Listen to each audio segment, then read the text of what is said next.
Welcome to the Culling Lore Part 2.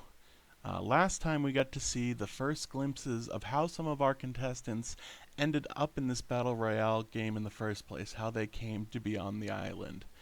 That information was made available to us when Frank, the hardest working and yet somehow still least productive member on the Xaviant team, foolishly released audio recordings that were never meant to go public. Shortly after that information became available, I began my own personal investigation into the history of Kulko Island and the goings on there. Now, while the exact location of the island is still unknown, we do know that it is somewhere near the equator given the landscape present on the island. By contacting several dark web sources via Tor browser, I was able to obtain the following information regarding the island's history. Kulko Island is claimed to have been originally uninhabited, although some of my deep web contacts did argue that there was originally an indigenous people present on the island prior to its development. Regardless, any trace of indigenous people was certainly eradicated when the island was selected as a site for a series of dangerous scientific experiments. The island is remote enough that no nearby settlements would notice extensive development, and sources say that the funding body of the island hoped that by keeping their work secret, they could profit from developments disproportionately before these discoveries were made by the rest of the world. The project the island was selected for was nuclear fusion, which is an obvious choice in a number of ways. Unlocking fusion would mean nearly limitless energy, and certainly if the founders had succeeded in achieving cold fusion, they would be rich beyond compare. However, as you might already know, fusion is right on the verge of science fiction. Yes, there is an actual scientific basis for fusion, and it is theoretically possible for cold fusion to occur, but at the same time, it is a trend we see in scientific fiction works. For example, some of us might remember the Mr. Fusion device seen in the Back to the Future movies. The rest of us might simply take note of fusion in the news and read articles such as this one. I'm going to quote here from an article that was published back in February in Wired Magazine. Quote, "The march to sustainable nuclear fusion appears to have made serious progress after a Chinese research group said it sustained a superheated plasma at 49.99 million degrees Celsius for more than a minute." Unquote. The article continues later. Quote, "The Chinese breakthrough comes less than a week after a team at the Max Planck Institute in Germany were able to heat hydrogen to even more intense temperatures, up to 100 million degrees Celsius, but for much shorter periods of time. The German government has dedicated more than 1 billion euros to search for nuclear fusion, even while the ultimate goal is still seen as being decades away." End quote. And indeed, every article I have ever read regarding nuclear fusion has ended suggesting that the technology is merely decades away. Another classic is, oh, it'll be, 10 to 25 years before you really see this. But I implore you to ask an elder, find someone that was alive well before you and ask them 30 years ago when scientists were working on fusion or talking about fusion, how long did they predict it would be before fusion was actually achieved? And I guarantee you they're going to say the same thing. Oh, it's going to be a few decades off. Oh, 10 to 20 years, something like that. It's always the same. No matter how much time passes, it's the same thing. People are still saying, "Whoa, we made a major breakthrough. With this major breakthrough, I expect to see fusion in the next 10 to 15 years."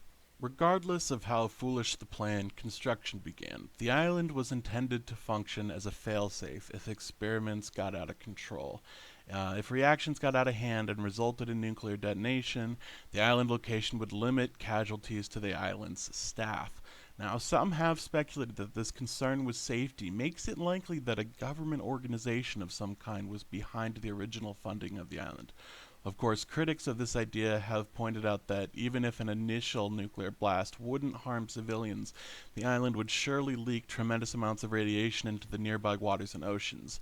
And I personally find this criticism to be pretty fair, but also reminiscent of many complaints made about the notorious Plum Island Research Facility, which was established to research dangerous biological agents off the north coast of the United States, where again, if something were to get out, it would get into the waters. It wouldn't be contained by landlock. Arguably, a pathogen in that circumstance would spread more easily given its watery surroundings without the confinement of, uh, say maybe a desert or something where you're not going to have a lot of movement of wildlife, water, any sort of vector.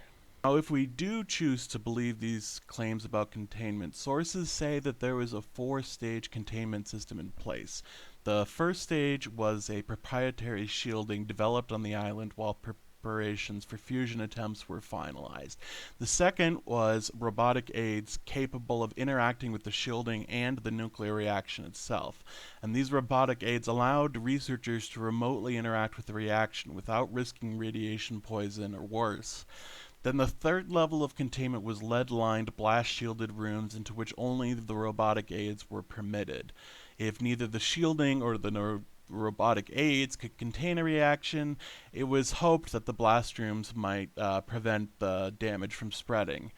Of course, the fourth and final level of containment was the island itself.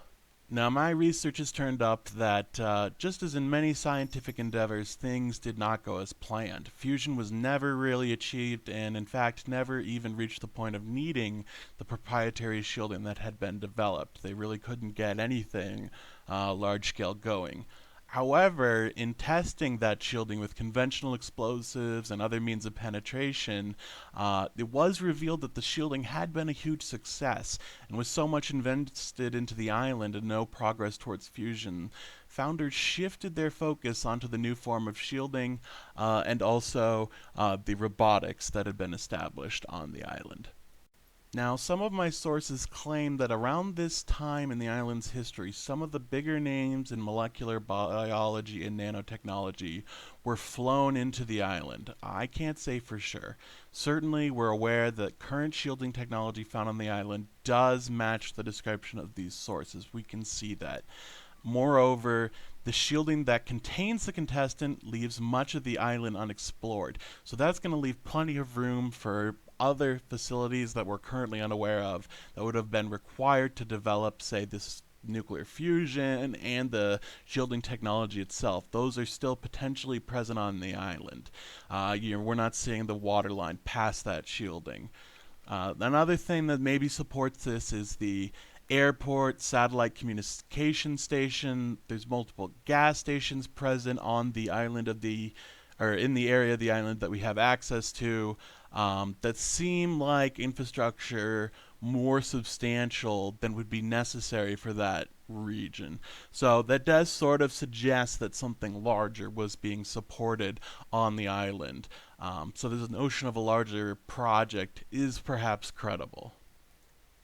Unfortunately, at this time, my investigation is stalled, but I wanted to get this information out to you guys, and if I uncover any new information in future, I'll be sure to upload another video with those updates as well.